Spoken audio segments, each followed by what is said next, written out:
ದಾಂಡೇಲಿಯ ಸಮಾಜ ಸೇವಕರು ಹಾಗೂ ಸರ್ವಧರ್ಮ ಸಮನ್ವಯತೆಯ ರಾಜಕಾರಣಿ ದಾದಾಪೀರ್ ನದಿಮುಲ್ಲಾ ಅವರಿಗೆ ಕನ್ನಡ ಸಿರಿ ರಾಜ್ಯ ಮಟ್ಟದ ಸೇವಾ ರತ್ನ ಪ್ರಶಸ್ತಿಯ ಗೌರವ. ಸಮಾಜ ಸೇವಕರು ಹಾಗೂ ಕಾಂಗ್ರೆಸ್ ಮುಖಂಡರಾಗಿರುವ, ಅದರಲ್ಲಿಯೂ ಮುಖ್ಯವಾಗಿ ಸರ್ವಧರ್ಮ ಸಮನ್ವಯತೆಯ ರಾಜಕಾರಣಿಯಾಗಿ ಗಮನ ಸೆಳೆದಿರುವ ದಾದಾಪೀರ್ ನದಿಮುಲ್ಲಾ ಅವರು ಕಲಾ ಕೌಸ್ತುಭ ಸಂಸ್ಥೆ ಕೊಡಮಾಡುವ ಕನ್ನಡ ಸಿರಿ ರಾಜ್ಯ ಮಟ್ಟದ ಸೇವಾ ರತ್ನ ಪ್ರಶಸ್ತಿಯ ಗೌರವಕ್ಕೆ ಪಾತ್ರರಾಗುವ ಮೂಲಕ ಎಲ್ಲರ ಗಮನ ಸೆಳೆದಿದ್ದಾರೆ. ಜೋಯಿಡಾ ತಾಲೂಕಿನ ರಾಮನಗರದ ಸರಕಾರಿ ಪ್ರೌಢಶಾಲೆಯಲ್ಲಿ ನಡೆದ ಸುಂದರ ಪ್ರಶಸ್ತಿ ಪ್ರದಾನ ಸಮಾರಂಭದಲ್ಲಿ ದಾದಾಪೀರ್ ನದಿಮುಲ್ಲಾ ಅವರಿಗೆ ಈ ಪ್ರಶಸ್ತಿಯನ್ನು ಪ್ರದಾನ ಮಾಡಲಾಯಿತು. ಬಹುಭಾಷಿಗರು ಹಾಗೂ ಬಹುಧರ್ಮೀಯರ ಜೊತೆ ಆತ್ಮೀಯ ಬಂಧುತ್ವವನ್ನು ಇಟ್ಟುಕೊಂಡಿರುವ ಹಾಗೂ ಸಂಕಷ್ಟದಲ್ಲಿರುವವರ ಸಮಸ್ಯೆಗಳಿಗೆ ತಡವರಿಯದೆ ಸ್ಪಂದಿಸುವ ಮತ್ತು ಸೇವಾ ಮನೋಭಾವನೆಯ ವ್ಯಕ್ತಿತ್ವವನ್ನು ಮೈಗೂಡಿಸಿಕೊಂಡಿರುವ ದಾದಾಪೀರ್ ನದಿಮುಲ್ಲಾ ಅವರ ಸಮಾಜಮುಖಿ ಹಾಗೂ ಜನಮುಖಿ ಸೇವಾ ಕೈಂಕರ್ಯಗಳನ್ನು ಗುರುತಿಸಿ ರಾಜ್ಯ ಮಟ್ಟದ ಈ ಪ್ರಶಸ್ತಿಯನ್ನು ನೀಡಿ ಗೌರವಿಸಲಾಗಿದೆ.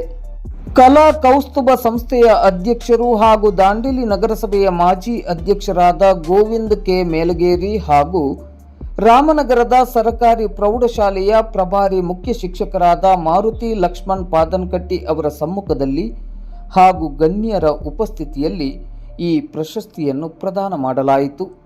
ಪ್ರಶಸ್ತಿಯನ್ನು ಸ್ವೀಕರಿಸಿ ಕೃತಜ್ಞತೆ ಸಲ್ಲಿಸಿ ಮಾತನಾಡಿದ ದಾದಾಪೀರ್ ನದಿಮುಲ್ಲಾ ಅವರು, 3 ದಿನದ ಈ ಜೀವನದಲ್ಲಿ ಸಂಕಷ್ಟದಲ್ಲಿರುವವರ ಕಣ್ಣೀರನ್ನು ಒರೆಸುವ ಮಾನವೀಯ ಕಾರ್ಯ ನಮ್ಮಿಂದಾಗಬೇಕು. ಅಂದಾಗ ಮಾತ್ರ ಜೀವನದಲ್ಲಿ ಸಾರ್ಥಕತೆಯನ್ನು ಪಡೆಯಲು ಸಾಧ್ಯ. 3 ದಿನದ ನಮ್ಮ ಈ ಜೀವನ ನೂರಾರು ಜನರಿಗೆ ಸ್ಫೂರ್ತಿಯಾಗಬೇಕು. ನಾನೊಬ್ಬನೇ ಬದುಕುವುದು ಅದು ಬದುಕಲ್ಲ. ನನ್ನೊಂದಿಗೆ ಇತರರ ಬದುಕಿಗೆ ನೆರವಾಗುವ ಮೂಲಕ ಸದೃಢ ಸಮಾಜ ನಿರ್ಮಾಣಕ್ಕೆ ನಮ್ಮನ್ನು ನಾವು ತೊಡಗಿಸಿಕೊಳ್ಳುವಂತಹ ಜೀವನ ವ್ಯಕ್ತಿತ್ವವನ್ನು ಮೈಗೂಡಿಸಿಕೊಳ್ಳಬೇಕೆಂದು ಕರೆ ನೀಡಿ, ನಾನು ಈವರೆಗೂ ಸೇವೆ ಎಂಬಂತೆ ಯಾವುದನ್ನು ಮಾಡಿಲ್ಲ. ಆದರೆ ನಾನು ನನ್ನ ಕರ್ತವ್ಯವನ್ನು ಅತ್ಯಂತ ಬದ್ಧತೆಯಿಂದ ಮಾಡಿದ್ದೇನೆ. ನನ್ನ ಕಾರ್ಯ ಚಟುವಟಿಕೆಗಳನ್ನು ಗುರುತಿಸಿ ಸನ್ಮಾನಿಸಿ ಪ್ರೋತ್ಸಾಹಿಸುವ ಮೂಲಕ ಮತ್ತಷ್ಟು ಸಮಾಜಮುಖಿ ಕೆಲಸ ಕಾರ್ಯಗಳನ್ನು ಮಾಡಲು ಶಕ್ತಿಯನ್ನು ತುಂಬಿದ ಕಲಾ ಕೌಸ್ತುಭ ಸಂಸ್ಥೆಗೆ ಸದಾ ಋಣಿಯಾಗಿದ್ದೇನೆ ಎಂದರು. ಕಲಾ ಸಂಸ್ಥೆಯ ಅಧ್ಯಕ್ಷರಾದ ಧರ್ಮಪತಿಯಾದ ಉಪಾಧ್ಯಕ್ಷ ವೇದಿಕೆ ಮೇಲೆ ಆತ್ಮೀಯರಾದ ಎಲ್ಲ ಹಿರಿಯ ಶಿಕ್ಷಕರ ಎಲ್ಲರೂ ಒಂದು ವೈಟ್ ಪೇಪರ್ನಲ್ಲಿ ಬರ್ಕೊಂಡು ಬಂದಿದ್ದೀನಿ. ಬಟ್ ಅದು ಮೋಸ್ಟ್ಲಿ ನನಗೆ ಸಾಧ್ಯ ಆಗಲಿಲ್ಲ. ಗೋವಿಂದ್ ಮೇಲಗೇರಿ ಅವರು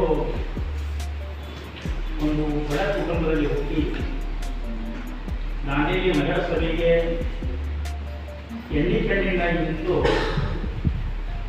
ಈ ಕಲಾ ಸಂಸ್ಥೆಯನ್ನು ಯಾಕೆ ಒಂದು ಚಾಯ್ಸ್ ಮಾಡಿಕೊಂಡ್ರು ಅನ್ನುವ ವಿಚಾರ ನನಗೆ ಬರ್ತಾ ಇದೆ. ಯಾಕಂದರೆ ಹಲವಾರು ಶಿಕ್ಷಕರು ಇಲ್ಲಿ ಕವಿತೆಗಳು ಸಾಕಷ್ಟು ಮಾತನಾಡಿದ್ದಾರೆ. ನಾನು ಯಾವ ಶಿಕ್ಷಕರ ಬಗ್ಗೆ ನನಗೆ ಜಾಸ್ತಿ ಇದಿಲ್ಲ, ಕವಿ ಅಂತೂ ನನಗೆ ಬರುವುದೇ. ಹಾಗಾಗಿ ನಾನು ಒಂದು ಸಾಕಷ್ಟು ನಗರಸಭೆಯಲ್ಲಿ ಅವರು ಅಧ್ಯಕ್ಷರಾಗಿ ಕೆಲಸ ಮಾಡಿ ಬಾಬಾ ಸಾಹೇಬ್ ಅಂಬೇಡ್ಕರ್ ಅವರ ಒಂದು ಅಲ್ಲಿ ಇದನ್ನು ಮಾಡಿದ್ದ ಅದು ಗೋವಿಂದ ಮೇಲಗೇರಿಯವರ ಸಮಯದಲ್ಲಿ ಆಯಿತು. ಸಾಕಷ್ಟು ಜನರ ಮತ್ತು ಅಧಿಕಾರಿಗಳ ಬಾಯನ್ನು ಹೊಡೆದು ದುಡ್ಡು ಮಾಡುವಂಥ ವೈಖರಿ ಹಾಕೊಂಡು ದುಡ್ಡು ಮಾಡುವಂಥ ಜಗ ಬಿಟ್ಟು ಕಲಾ ಸಂಸ್ಥೆಗೆ ಬರಲಿಕ್ಕೆ ಕಾರಣ ಏನಾಯಿತು ಅಂತ ನಾನು ವಿಚಾರ ಮಾಡ್ತಾ ಇದ್ದಾಗ ಅವರ ಧರ್ಮಪತ್ನಿ ನನ್ನ ಜನರ ಒಂದು ಸಂತೋಷ. ಯಾಕಂತಂದರೆ ಅವರು ರಾಜಕೀಯ ಬೇಡ ಅಂತ ಹೇಳಿ ಇಲ್ಲಿ ನಾವು ಕಲಾ ಸಂಸ್ಥೆ ಮಾಡೋದು ನಡೆಯುತ್ತೆ ಹೇಳ್ಕೊಂಡು ಬಂದಂಥ ಸಂದರ್ಭ ಇರ್ಬೋದು ಅಂತ ನಾನು ಖುಷಿ.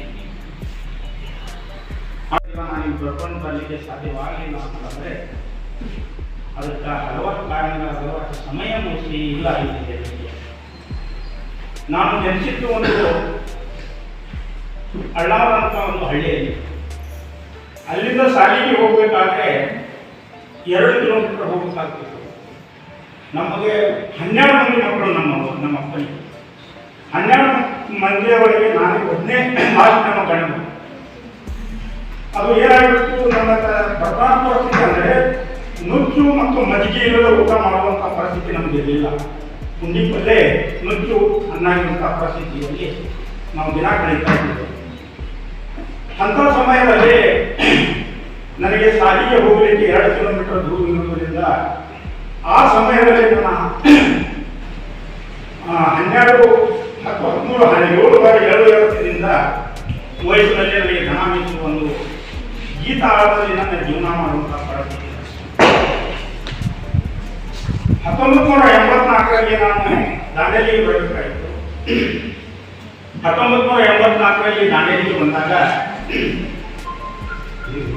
ಇಂದು ಏನು ಹಳಿ ಟ್ರಕ್ಗಳಿರ್ತಾವೆ, ಹಳಿ ಟ್ರಕ್ಗಳು ಇರ್ತಾವಲ್ಲ, ಮೊದಲಿನ ಕಾಲದಲ್ಲಿ ಬಂದಿರ್ತಾವ. ಆ ಟ್ರಕ್ನಲ್ಲಿ ನಾವು ನನ್ನ ತಂಗಿ ಸಣ್ಣದಾಗಿ ಮುರಿದು ಇಷ್ಟು ಕಟ್ಟಿ ತುಂಬ್ಕೊಂಡು ಬಂದಾಗ ದಾಂಡೇಲಿ ಒಂದು ಗುಡ್ಡ ಕಾಡಾಗಿ ಅನ್ನೋದು ನಮಗೂ ಗೊತ್ತಿರಲಿಲ್ಲ. ಬಂದು ಬಸ್ ಸ್ಟ್ಯಾಂಡಿನ ಮೆಟಗಾಡಿನ ನಾನು ತೆಲುಗು ಆಯಿತು. ಕಳೀತಾ ಒಂದು 2 ದಿನದಲ್ಲಿ ನಾನು ಮಜಾತ್ ನಗರದಲ್ಲಿ ಒಂದು ಬಾಡಿಗೆ ಮನೆಯಲ್ಲಿ ಜೀವನ ಮಾಡ್ತಾ ಚಿನ್ನಿಗಾಟಿನಲ್ಲಿ ಜಲ ಕಟ್ಟಿ ಹೇಳ್ತಾ ಇದೊಂದು ಮನೆಯ 5 ಮಂದಿ ಅಕ್ಕನಿಗೆ ಒಂದು ಪರಿಸ್ಥಿತಿ, ತಾಯಿದಲ್ಲಿ ಪ್ರಧಾನ ಪರಿಸ್ಥಿತಿ. ಅಂಥದ್ರಲ್ಲಿ ನಾನು ದಾಂಡೇಲಿಗೆ ಬಂದು ಒಂದು ಭಾಳ ಕಠಿಣ ಪರಿಸ್ಥಿತಿಯಲ್ಲಿ ಒಂದು 5 ಮಂದಿ ಅಕ್ಕನಿಗೆ ಮಾಡಿ ತಮ್ಮ ಸಣ್ಣ ತಮ್ಮನಿಗೆ ಒಂದು ಕಾರಿನಲ್ಲಿ ಅವನು ನೌಕರಿ ಮಾಡ್ತಾರೆ. ಅವನು ಒಳ್ಳೆಯವರಿಗೆ ಸಂಸ್ಕೃತಿ. ಇವತ್ತು ನನ್ನ ಮಗಳಿಗೆ ಒಳ್ಳೆಯ ಒಂದು ಡಾಕ್ಟರ್ ಆಗಿ ಬೆಳಗಾವಿಯಲ್ಲಿ ಕೆಲಸ ಮಾಡ್ತಾರೆ. ನನ್ನ ಮಕ್ಕಳು ಯಾವುದೋ ಐ ಮಾಡಿ ಕೆಲಸ ಮಾಡ್ತಾರೆ. ಈ ಮಾತು ನಾನು ಯಾಕೆ ಹೇಳ್ತಾ ಇದ್ದೀನಿ ಅಂತಂದರೆ, ಇವತ್ತಿನ ಮಕ್ಕಳಿಗೆ ಎಲ್ಲ ಸೌಲಭ್ಯಗಳಿವೆ. ಎಲ್ಲಿವರೆಗೂ ತಾಯಿ ತಂದೆಯ ಒಂದು ಮಾತುಗಳನ್ನು, ತಂದೆ ತಾಯಿಯ ಒಂದು ವಿಚಾರಧಾರವನ್ನು ನಾವು ನಮ್ಮಲ್ಲಿ ನಾವು ಅಳವಡಿಸಿಕೊಡ್ತೇವೆ, ಶಿಕ್ಷಕರ ವಿಚಾರಗಳನ್ನು ನಾವು ಅಳವಡಿಸಿಕೊಡ್ತೇವೆ, ಅಲ್ಲಿ ನಾವು ಒಂದು ಗುರಿ ಮುಖ್ಯಕ್ಕೆ ಸಾಧ್ಯ ಆಗ್ತದೆ.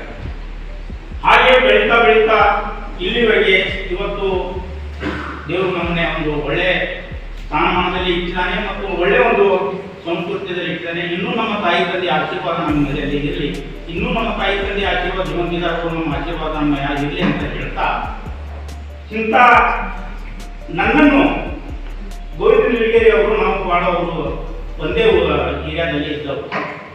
ಅವರು ನಾವು ಜೊತೆಯಲ್ಲಿ ಕ್ರಿಕೆಟ್ ಮಾಡಿದವರು.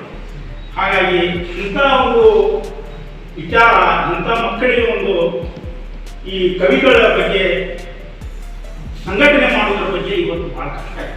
ಯಾಕಂದರೆ ನಾನು ಸಂಘಟನೆಯಲ್ಲಿ ನಾವು ಹಲವಾರು ಕಡೆ ಕೆಲಸ ಮಾಡ್ತೇವೆ. ಭಾಳ ಧನ್ಯವಾದ ಹೇಳ್ತೀನಿ ಈ ರಾಮನಗರ ಜನರಿಗೆ. ಕಮ್ಮಿಷ್ಟು ಜನ ದುಡಿದೆ. ಅದಕ್ಕಾಗಿ ಇಂಥ ಒಂದು ಸಂಸ್ಥೆಗಳಲ್ಲಿ ಗೋವಿಂದ ನಿಲಗೇರಿ ಅವರಿಗೆ ಧರ್ಮಪತ್ನಿಗೆ ಒಂದು ಮಾತನ್ನು ಹೇಳಲಿಕ್ಕೆ ಇಷ್ಟಪಡ್ತೀನಿ. ದಾಂಡೋಲಿಯಲ್ಲಿ ಆದಷ್ಟು ಮಟ್ಟಿಗೆ ಪ್ರತಿಯೊಂದು ವಾರ್ಡ್ನಲ್ಲಿ ನೀವು ಮಾಡಿ, ನಿಮಗೆ ನಾನು ಯಾವುದೋ ಥರದಿಂದ ಸಪೋರ್ಟ್ ಮಾಡಲಿಕ್ಕೆ ನಾನು ಪ್ರಯತ್ನ ಮಾಡ್ತೀನಿ ಅಂತ ಹೇಳಿ.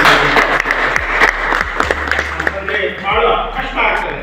ಇವತ್ತಿನ ಮಕ್ಕಳಿಗೆ ನಾವು ಈ ವಿಷಯಗಳನ್ನು, ಕನ್ನಡದ ಬಗ್ಗೆ, ಕವಿಗಳ ಬಗ್ಗೆ, ತಾಯಿ ತಂದೆಯ ಬಗ್ಗೆ ಯಾವತ್ತೂ ನಾವು ವಿಚಾರಗಳನ್ನು ಹೇಳುವುದಿಲ್ಲ.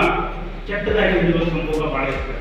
ಹಾಗಾಗಿ ನಮಗೆ ಭಾಳ ಸಮಯದ ಅಭಾವ ಇರುವುದರಿಂದ ಭಾಳ ವಿಚಾರಗಳನ್ನು ನಾವು ಹೇಳಬೇಕಂತ ಮಾಡಿದೆ. ಆದರೆ ಇಲ್ಲಿ ಟೀಚರ್ಗಳು ಸಾಕಷ್ಟು ಹೇಳಿದ್ದಾರೆ, ನಮ್ಮ ಕವಿಗಳು ಹೇಳಿದ್ದಾರೆ. ಇಲ್ಲಂತೂ ನಮಗೆ ಕಾನೂನ ಪೂರ್ಣ ಅರಬೇಕು ಅನ್ನೋರು ನಮ್ಮ ಸ್ನೇಹಿತರು ಭಾಳ ಚೆನ್ನಾಗಿ ಹೇಳಿದ್ದಾರೆ. ಹಾಗಾಗಿ ಈ ಸಂಸ್ಥೆಗೆ ಇಲ್ಲಿ ನನ್ನ ಕರೆದು ಈ ಸಂಸ್ಥೆಯ ಪರವಾಗಿ ನನಗೆ 2 ಮಾತು ಮಾತಾಡಲಿಕ್ಕೆ ಕೊಟ್ಟಿದ್ದಕ್ಕೆ ತಮಗೆ, ತಮ್ಮ ಪತ್ನಿಗೆ ಸಾಕಷ್ಟು ನಮಸ್ಕಾರ ಮಾಡಿ ನಾನು 2 ಮಾತನ್ನು